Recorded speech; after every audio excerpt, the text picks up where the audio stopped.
kedudukan engkau sekarang, posisi engkau sekarang digantikan dengan Muhammad, yaitu nabinya, yaitu Rasulullah SAW.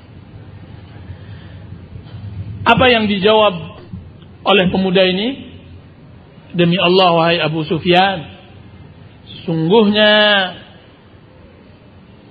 saya tidak rela Rasulullah SAW kena duri di kakinya sedangkan saya dibebaskan. Dalam artian saya lebih rela saya dipancung dan dibunuh sekalipun Rasulullah SAW kena duri. Ilmu inilah ilmu yang membuat keyakinan mereka kepada Rasulullah SAW. Kita membutuhkan pemuda yang seperti ini. Kita membutuhkan pemuda yang berpikiran kepada akhirat. Ilmu ini yang datang, yang membuat seseorang datang kepada Rasulullah SAW, diantaranya Ka'ab bin Malik. Ka'ab bin Malik, seorang penyair dan pujangga, bahwasanya setelah Rasulullah SAW perang Tabuk dan Rasulullah SAW mewajibkan semuanya berangkat perang, Ka'ab bin Malik tidak ikut perang. Tidak ikut perang, tinggal di rumah, istirahat. Dan setelah berapa puluh hari Rasulullah SAW balik dari perang, yaitu Rasulullah SAW pulang ke Madinah, Rasulullah SAW mulai dari masjid Madinah, mulai berdatangan orang-orang yang meminta uzur kepada Rasulullah untuk tidak berperang. Di antaranya Ka'ab bin Malik datang kepada Rasulullah SAW. Ketika melihat Ka'ab bin Malik, apa kata Rasulullah? Kemarilah wahai Ka'ab, apa yang membuat engkau tidak datang pergi bersama kami perang? Bukankah engkau telah berjanji untuk menjual jiwamu? Bukankah engkau telah berjanji untuk menjual jiwamu, hartamu di jalan Allah? Maka datanglah melangkah sedikit demi sedikit Ka'ab bin Malik. Kemudian dia berkata, ya Rasulullah, jika seandainya sekarang saya berhadapan dengan seseorang selain dari engkau ya Rasulullah, siapapun dia, dari raja-raja atau dari pangeran, dan saya mendapatkan permasalahan yang seperti ini, demi Allah, dengan kepintaran saya berbicara, saya akan keluar darimu dalam keadaan bebas. Akan tapi yang saya takutkan ya Rasulullah, saya sekarang berbicara dusta, dan saya takut turun ayat Al-Quran menerangkan kedustaan saya. Sesungguhnya ya Rasulullah Sallallahu Alaihi Wasallam, tidaklah saya selapang, semudah, sesehat sebagaimana saya tidak ikut perang denganmu. Jujur. Apa kata Rasulullah SAW? Kalau ini yang engkau berikan alasan wahai Ka'ab, pulanglah. Benar engkau, jujur engkau, sampai Allah memutuskan hukumannya. Tuh. Kita butuh laki-laki sekalipun berdosa akan tapi dia jujur terhadap diri. Jujur kepada manusia dan sebelumnya jujur kepada Allah Subhanahu wa taala. Jadilah Ka'ab bin Malik setelah kisah ini diwajibkan kaum muslimin untuk mengikutinya. Ya ayyuhalladzina amanu. Ya ayyuhalladzina amanu taqullaha wa kunu ma'as shadiqin. Hai orang-orang yang beriman, bertakwalah kepada Allah dan jadilah orang-orang yang jujur seperti Ka'ab bin Malik. Dan musibah di atas musibah ketika seseorang sudah berbuat maksiat kepada Allah, kemudian dia tidak jujur kepada Allah. Inna lillahi wa inna ilaihi raji'un. Ilmu yang kedua, ilmu yang menerangkan tentang hukum dan ahkam, halal dan haram. Dan ilmu yang ketiga, ilmu tentang pengkhabaran umat-umat yang terdahulu dan pengkhabaran kejadian-kejadian yang akan datang. Tiga inilah Al-Quran menerangkan dan sunnah Rasulullah SAW menerangkan. Tidak ada yang keluar dari tiga ilmu ini. Makanya disebutlah Al-Quran surat Qul Huwallahu Ahad sebagai apa? Sepertiga Al-Quran. Barang siapa yang baca Qul Huwallahu Ahad, maka sama dia telah membaca sepertiga Al-Quran. Kenapa? Karena Qul Huwallahu Ahad menerangkan satu dari tiga bagian ilmu ini. Yaitu apa? Bagian yang pertama, tauhid, asma'ullah dan sifatnya. Sehingga barang siapa yang membaca Qul Huwallahu satu kali sama membaca sepertiga Al-Quran. Ini faedah, ini penting. Apalagi seandainya dibaca dengan pemantapan, benar-benar mantap, benar-benar yakin, maka dia akan berpengaruh sangat luar biasa di dalam kehidupan seseorang. Jelas kita tidak akan menerangkan tentang bacaan mujarrobat, kata-kata orang. Karena di dalam Islam juga ada bacaan mujarrobat, kan, tapi tidak sama dengan dijual di pasar loak. Buku-buku mujarrobat, tidak. Itu buku-buku dukun. Al-Quran, sunnah menerangkan bacaan-bacaan doa yang berpengaruh dalam kehidupan seseorang. Bapak-bapak, ibu-ibu yang dirahmati oleh Allah Subhanahu wa taala. Saya akan berbicara tentang ilmu yang ketiga. Pengkhabaran Rasulullah SAW tentang masa lalu dan masa depan. Kan tapi saya ingin berbicara setengah dari bagiannya, itu pun sebagian kecil dari bagian itu, yaitu bagian masa depan. Rasulullah SAW berbicara tentang masa depan umat Islam, telah menerangkan sedetail mungkin, yang tidak membuat kita ragu sedikit pun bahwa apa yang diucapkan oleh Rasulullah SAW itu benar. Kita ingin butuh kabar-kabar ini kita terima dari Rasulullah, membuat kita bertambah iman kita kepada Allah Subhanahu wa taala. Makanya saya sering menukilkan nukilan Buya Hamka rahimahullah tentang gurunya, Sultan Mansur. Dan dia sangat kagum sekali kepada Sultan Mansur. Apa kata Buya Hamka? Kebiasaan di pengajian Buya Sultan Mansur, dia selalu ketika melihat Al-Quran di hadapannya, dia mengatakan, kami sekarang baru beriman kepada engkau, wahai kita. Sekarang baru saya beriman kepada engkau, ya Allah. Asyhadu an la ilaha illallah. Benar apa yang engkau ucapkan ya Rasulullah. Asyhadu anna Muhammadur Rasulullah. Dia katakan begitu. Kadang-kadang dia sendirian, dia mengucapkan begitu. Apa yang engkau ucapkan benar ya Rasulullah.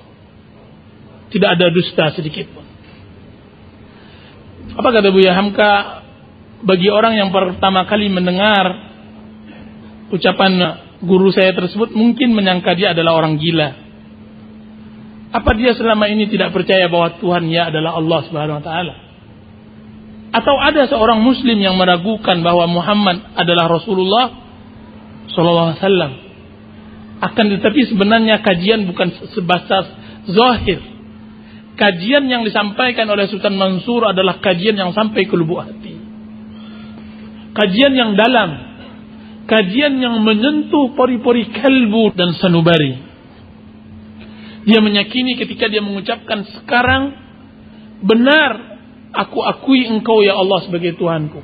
Maksudnya ada sebuah kejadian, dia yakin bahwa tidak mungkin ini hanya sebatas ciptaan begitu saja sebagaimana yang diyakini oleh orang kufar. Mesti ada sang pencipta. Mesti ada yang menguasai alam. Mesti ada yang memberi rezeki.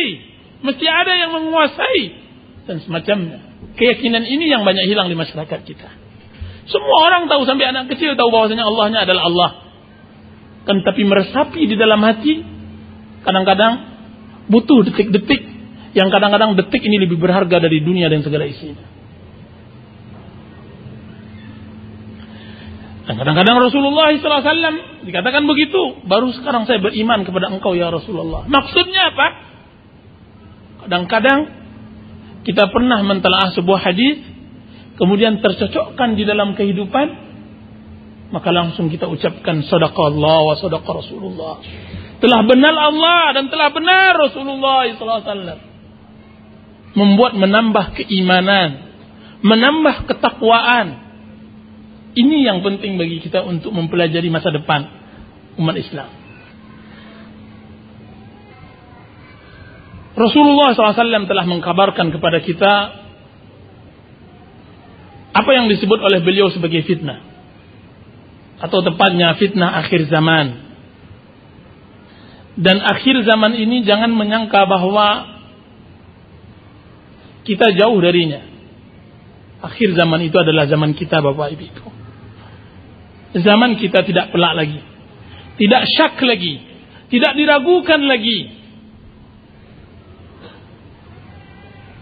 Dan demi Allah Subhanahu wa taala, jika seandainya seorang muslim membaca apa yang dikabarkan oleh Rasulullah SAW tentang fitnah-fitnah di akhir zaman, niscaya akan bertambah keimanannya kepada Allah Subhanahu wa taala. Bertambah kebahagiaannya di dalam memeluk Islam, di samping dia mendapatkan kesedihan yang sangat luar biasa.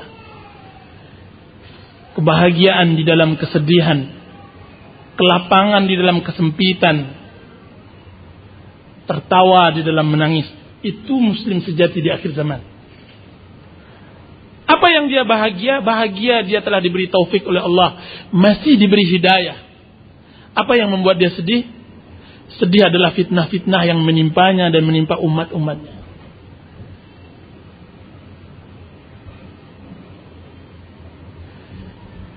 Dan cerita tentang masa depan, Rasulullah SAW sudah kebiasaan para sahabat untuk duduk bersama di majlis-majlis seperti ini dan mereka berbicara. Dan perlu Bapak ketahui bahwa Rasulullah SAW telah menerangkan secara detail, hari per hari, bahkan detik per detik tentang kejadian di akhir zaman. Itu yang disebutkan oleh Hudzaifah bin Yaman, bahwasanya Rasulullah SAW pernah berkhutbah pengajian seperti ini dari subuh sampai tenggelam matahari, menerangkan mulai diciptakannya Adam sampai terbitnya matahari dari barat. Diriwayatkan oleh Imam Bukhari dan Muslim, bahwasanya suatu hari Rasulullah SAW setelah salat subuh, beliau berdiri, kemudian membicarakan tentang apa yang terjadi. Kemudian sampailah tergelincir matahari, beliau turun. Ketika turun salat, setelah salat berdiri lagi. Setelah datang waktu asar, beliau pun turun dan salat. Setelah salat berdiri lagi menerangkan. Setelah itu sampai terbenam matahari, menceritakan semua yang terjadi sampai akhir zaman. Apa kata Hudzaifah bin Yaman? Maka hafallah yang hafal, lupalah yang lupa. Demi Allah, setiap kejadian yang terjadi setiap zaman, seakan-akan baru saya teringat ucapan Rasulullah SAW pada waktu itu. Maka kita tidak perlu datang ke dukun lagi, kita tidak perlu datang ke tukang tenun lagi, kita tidak perlu datang kepada paranormal dan semacamnya untuk menanyakan tentang berita akhir zaman.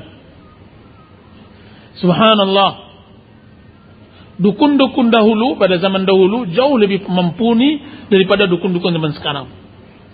Akan tetapi mereka bangga kepada Rasulullah SAW. Kenapa? Seorang pemimpin Arab, dia pulang ke kampungnya, kemudian dia mengatakan, wahai kaumku, masuklah ke dalam Islam. Sesungguhnya Muhammad sangat luar biasa. Dia mengabarkan sesuatu yang belum terjadi. Dia mengabarkan sesuatu belum terjadi. Dan yang sangat luar biasa yang membuat Islamnya orang suku tersebut tidak pernah kita gali di dalam kehidupan kita. Inti-intinya kembali karena memang kita sudah jauh dari ajaran agama kita. Bapak, ibu-ibu yang dirahmati oleh Allah Subhanahu wa taala. Cerita tentang zaman akhir ini memang sudah menjadi takdir Allah, sunnah kauniyah, atau yang disebut oleh sebagian kaum muslimin tapi sebutan yang salah sebagai hukum alam. Bahwa nanti akan dekat zaman, dekat-dekat hari akhirat, ketika Dajjal tidak disebutkan lagi di mimbar-mimbar, Dajjal tidak didengar-dengarkan lagi. Saat itulah Dajjal muncul. Saat itulah Dajjal muncul.